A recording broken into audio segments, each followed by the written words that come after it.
కాకినాడ జిల్లా చిత్రాడలో నిర్వహించబోతున్న జనసేన ఆవిర్భావ సభ ఏర్పాట్లను ఏలూరు రేంజ్ ఐజీ అశోక్ కుమార్ మంగళవారం పరిశీలించారు. సభ ప్రాంగణాన్ని మొత్తం క్షుణ్ణంగా తనిఖీ చేశారు. హెలిప్యాడ్, డిప్యూటీ సీఎం బస చేసే ప్రాంగణం, బహిరంగ సభ, ప్రజలు కూర్చునేందుకు చేసిన ఏర్పాట్లపై ఆరా తీశారు. ఈ నేపథ్యంలో అధికారులకు పలు సూచనలు జారీ చేశారు.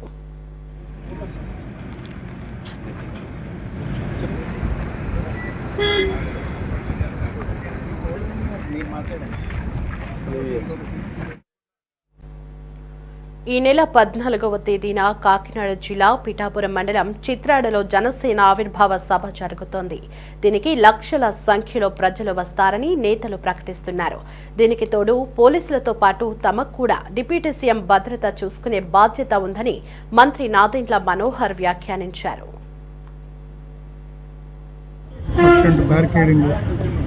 పార్కింగ్ ప్లేసెస్ చాలా రాష్ట్రం నలుమూల నుంచి ఇక్కడికి వచ్చే అవకాశం ఉంది కాబట్టి బస్సులు, కార్లు, టూ వీలర్స్, ఆటోస్కి సఫిషియెంట్ పార్కింగ్ ప్లేస్ ఏర్పాటు చేయడం, వచ్చిన వాళ్ళకి ఇక్కడ ఎటువంటి ఇష్యూస్ లేకుండా గ్యాలరీస్లోకి పంపించడానికి ఏర్పాటు, సభకు వచ్చే విఐపీస్కి, పాస్ హోల్డర్స్కి వాళ్ళకి స్మూత్గా లోపలికి వెళ్ళేటట్టు ప్రోగ్రామ్స్, డిప్యూటీ సీఎం గారు వచ్చే హెలిప్యాడ్ కానీ వారు ఎలా వస్తారు వెళ్తారు, ఇవన్నీ కూడా ఈరోజు ఆర్గనైజర్స్తో కలిసి జిల్లా ఎస్పీ గారితో కలిసి రివ్యూ చేయడం జరిగింది. ఇంకా ఇంప్రూవ్మెంట్ జరుగుతున్నాయి. ఈరోజు ఇంకా 2 రోజులు టైం ఉంది కాబట్టి ఆర్గనైజర్స్తో మాట్లాడి ఇప్పుడు అరేంజ్మెంట్స్ బాగానే ఉన్నాయి. ఇంకా అవసరమైతే అడిషనల్ అరేంజ్మెంట్స్ కూడా చేసి ఈ ప్రోగ్రాము ఎటువంటి ఇబ్బంది లేకుండా చేయడానికి చర్యలు తీసుకుంటాం.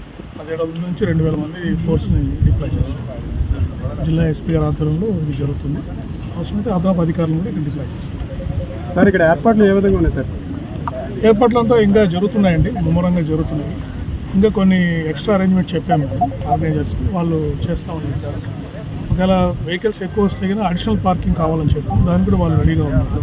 వాళ్ళు ఎలా వస్తారు వెళ్తారు, ఇవన్నీ కూడా ఈరోజు ఆర్గనైజర్స్తో కలిసి జిల్లా ఎస్పీ గారితో కలిసి రివ్యూ చేయడం జరిగింది. ఇంకా ఇంప్రూవ్మెంట్ జరుగుతున్నాయి. ఈరోజు ఇంకా 2 రోజులు టైం ఉంది కాబట్టి ఆర్గనైజర్స్తో మాట్లాడి ఇప్పుడు అరేంజ్మెంట్స్ బాగానే ఉన్నాయి. ఇంకా అవసరమైతే అడిషనల్ అరేంజ్మెంట్స్ కూడా చేసి ఈ ప్రోగ్రాము ఎటువంటి ఇబ్బంది లేకుండా చేయడానికి చర్యలు తీసుకుంటాం. 17 నుంచి 2000 మంది ఫోర్స్ని డిప్లాయ్ చేస్తాం. జిల్లా ఎస్పీ గారి ఆధ్వర్యంలో ఇది జరుగుతుంది. అవసరమైతే అదనపు అధికారులను కూడా ఇక్కడ డిప్లాయ్ చేస్తాం. సార్, ఇక్కడ ఏర్పాట్లు ఏ విధంగా ఉన్నాయి సార్? ఏర్పాట్లంతా ఇంకా జరుగుతున్నాయండి, ముమ్మరంగా జరుగుతున్నాయి. ఇంకా కొన్ని ఎక్స్ట్రా అరేంజ్మెంట్ చెప్పాము ఆర్గనైజర్స్కి, వాళ్ళు చేస్తూ ఉంటారు. ఒకవేళ వెహికల్స్ ఎక్కువ వస్తే కానీ అడిషనల్ పార్కింగ్ కావాలని చెప్పాము, దానికి కూడా వాళ్ళు రెడీగా ఉన్నారు. ఈ 2 రోజుల్లో మేము కూడా ఇన్ఫర్మేషన్ గ్యాదర్ చేస్తాము. రాష్ట్రం నుంచి ఎన్ని వెహికల్స్ వచ్చే అవకాశం, మా పోలీస్ డిపార్ట్మెంట్ కూడా మేము గ్యాదర్ చేస్తాము.